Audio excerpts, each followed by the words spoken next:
tell you what a milestone this is. The comics tonight that you're going to see are literally comics that I have been looking up to for years. And it's just made me reflect on how far I've come from comedy. You know where my path started?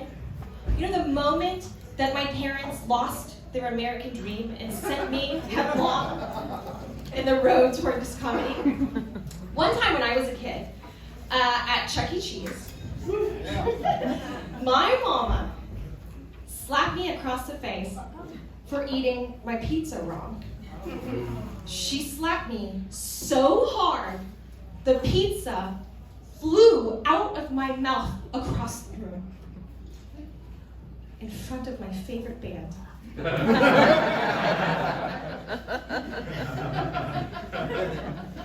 So in case that origin story didn't tell you, I should probably clarify up top before we get too far, in case you're looking for a refund. I am actually not Joe Rogan. We get mixed up a lot, which sets up a bad set of expectations for the show, but it's a really honest mistake because he and I are both Austin comics with Spotify shows under 5'3".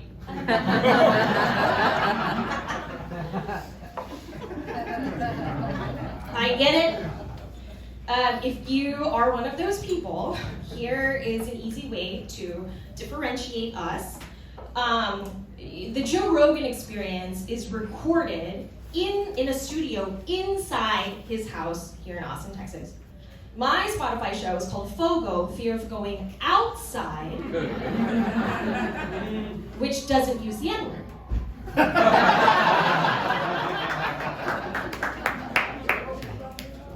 Also, I'm Asian.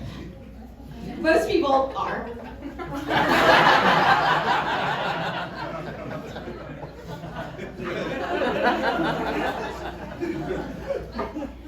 My family thinks I'm super white, but white people don't.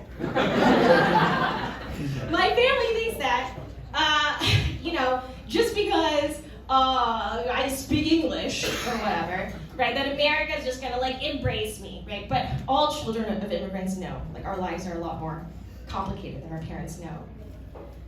Also, I have a nut allergy. When white people meet me, look, I have white friends.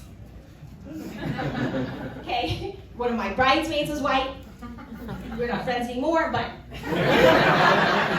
I've been married a long time. I feel like that counts. Yeah. Before I say anything else. Okay. When white people meet me, they really want to know, they want to tell me every single Asian person they've ever known. They're like, oh my God, what kind of Asian are you? And I am Vietnamese. And they'll be like, oh my God, because my dry cleaner son is Korean. And I'm like, oh my God, I don't know her.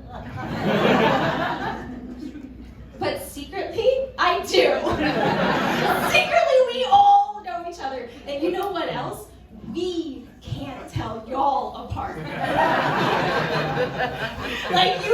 You could steal my car in front of my face, and the cop would come and ask me, and the cop is white, I'd be like, oh my God, did you just steal my car? No idea what's going on. Yeah. I'm actually from two really sexually conservative cultures, Vietnamese and Texan.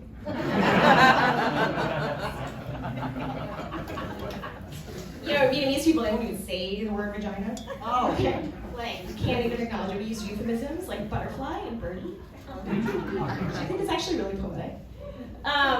Whereas Texans will literally yell about bathroom business and genitalia on the streets and the legislative floor. I grew up with a lot of mixed messages.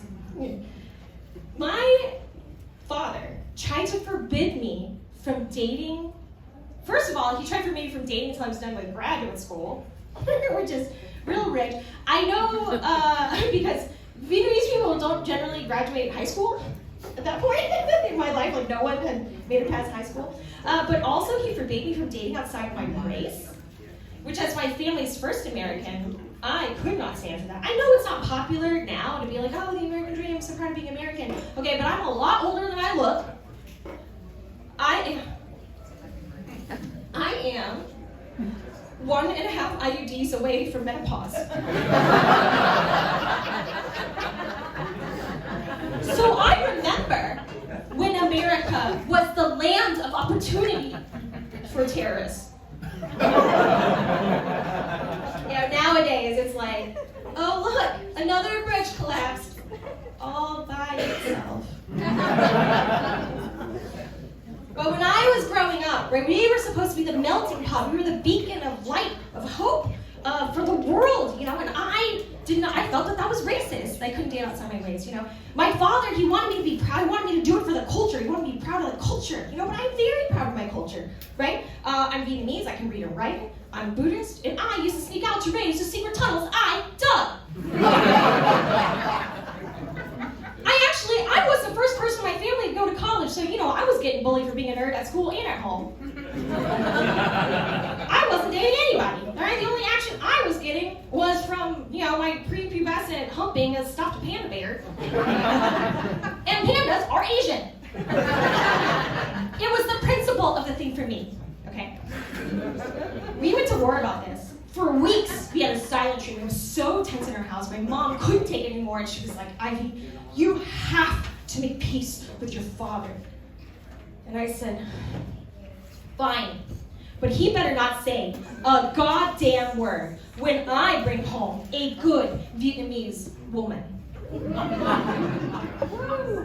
And my mama knew that was not an empty threat.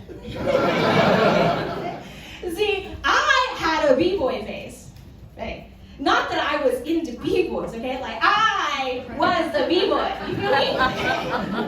Also, low-key, I think both my parents were bi, but they just were in a generation and a culture, they didn't have the vocabulary to express it, do you know what I mean? Because here's what I learned growing up. I'm like, okay, everybody agrees, you don't have sex till you're married, right? Then you marry the person that you fall in love with. Kind of a crapshoot what gender they end up being, okay? And if it ends up being your same gender, when you send in your marriage certificate, that's how come the government finds out if you're gay or straight, and they label you. That's what I thought. I was learning English on my own. I was like, is that how that works? I don't know. Is that how English works? I'm not sure. No one in my family speaks it. And from that day forward, we made peace. And no one ever said anything about race to me and my family again. So by the power of my bisexuality, hallelujah, I learned that my family is more homophobic than we are racist. Which is really homophobic. And after all that, would you believe it? I ended up in a straight passing marriage with a man.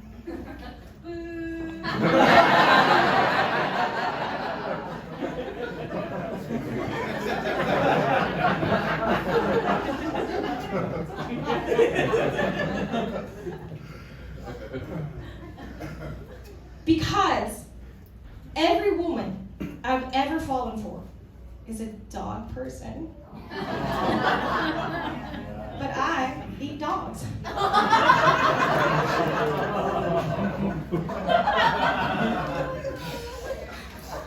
I'm Ivy Lee with 1 E. Is it okay?